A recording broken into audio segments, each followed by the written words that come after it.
নতুন বউ হিসেবে শ্বশুরবাড়িতে আমার দ্বিতীয় ঈদ। আর ঈদ উপলক্ষে শ্বশুরবাড়িতে আমি আজকে কি কি রান্না করলাম আর সেই সাথে আমার ঈদের পুরো দিনটাই কিন্তু তোমাদের সাথে শেয়ার করতে থাকবেন। হ্যালো, আসসালামু আলাইকুম everyone, this is Lamis and welcome to Lamis and Shovon. Eid মানে আমাদের মুসলমানদের জন্য সব থেকে আনন্দের একটা দিন। আর এই দিনে কম বেশি সবাই কিন্তু আমরা মজার মজার খাবারগুলো বাসায় রান্না করার চেষ্টা করি। তাই আমি আমার শাশুড়ি মাকে একটু হেল্প করার জন্য ডেজার্ট আইটেমগুলো কিন্তু রাতেই বানানো শুরু করে দিয়েছিলাম। যদিও আমি কিন্তু অনেক রাত করেই রান্না বান্নাগুলো শুরু করি।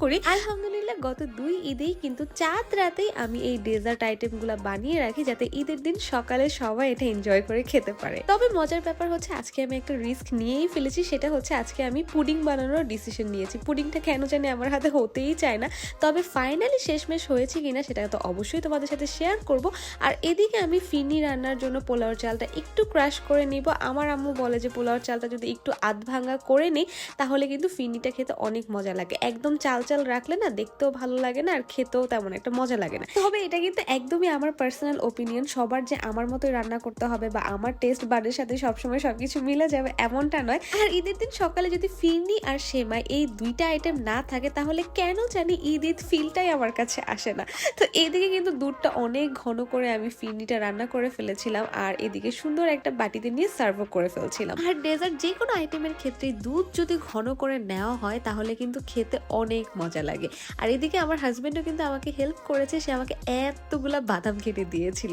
তো যাই হোক, ফিরনিটা রান্না শেষ করে চলে গেলাম সেমাই রান্না করতে। আজকে আমি চিন্তা করলাম দুধ সেমাই করব না, বরাবরের মতোই গত বছর আমি নবাবী সেমাই রান্না করেছি, এই বছরও নবাবী সেমাই রান্না করব। কারণ লাস্ট টাইম আমি যখন এটা বানিয়েছিলাম তখন আমার শাশুড়ি মা আর ননদ খুবই পছন্দ করে খেয়েছিল, তাই চিন্তা করলাম যে আর অন্যদিকে যাব না এবার। যেহেতু আমি নতুন রাঁধুনি, ঈদের মধ্যে না আমি নতুন নতুন করে এক্সপেরিমেন্ট করতে চাচ্ছিলাম না, তাই আগের বারের মতো নবাবী সেমাইটাই বানিয়ে ফেললাম। আর ট্রাস্ট মি, এটা বানাতে এত যে একটা স্যাটিসফাইং ফিল আসে।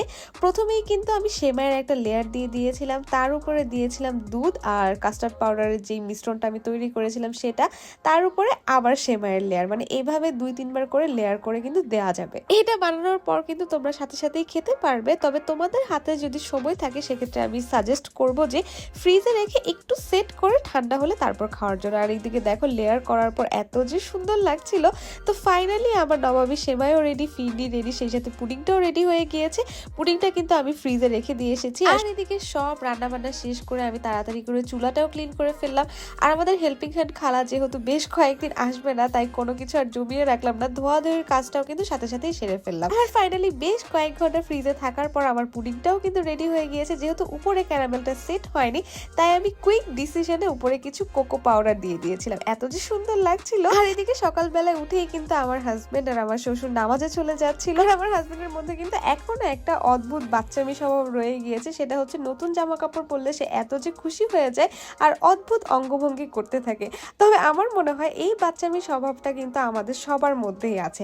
আর ঈদের দিন যদি নতুন জামা কাপড় পরে খুশি না হওয়া যায় তাহলে ঈদ কিভাবে হলো বলো তো? আর মেয়ে মানুষ হয়ে ঈদের দিন সাজুগুজু করে ফটো সেশনে যদি না করি তাহলে কি চলবে, তোমরাই বলো। তো শোভন বাইরে থেকে ঘুরে ফিরে আসার পরই কিন্তু আমি ওর হাতে ফোন ধরিয়ে দিয়ে বললাম যে আমার কয়েকটা সুন্দর সুন্দর ছবি তুলে দাও। জামাই থাকার কিন্তু এটাই একটা লাভ, যখন তখন হাতে ক্যামেরা ধরিয়ে দেওয়া যায় সুন্দর করে ছবি তুলে দেওয়ার জন্য। আর হ্যাঁ, এই ঈদ ড্রেসে আমাকে কেমন লাগছে আপুরা তা কিন্তু অবশ্যই কমেন্ট করে জানাবে। আর নতুন জামা পরেই কিন্তু দৌড়ে আমি আমার শ্বশুর শাশুড়িকে সালাম করে সালামি নেবার জন্য চলে গেলাম। সালামি নেবার পর সবাই একসাথে খাবার টেবিলে হাজির হয়ে গেলাম। আর আমার শ্বশুর বাড়ির ট্রেডিশন হচ্ছে সকালে তারা একসাথে রুটি আর গরুর মাংস খাবে, সেই সাথে অন্যান্য খাবার তো থাকবেই। তোমরা কে কোথায় ঈদ করেছো আর কার ঈদ কেমন কাটলো তা কিন্তু অবশ্যই আমাকে জানাবে। সো আজকের মতো ব্লগ এই পর্যন্তই। Thanks for watching, tata, bye bye, Allah হাফেজ।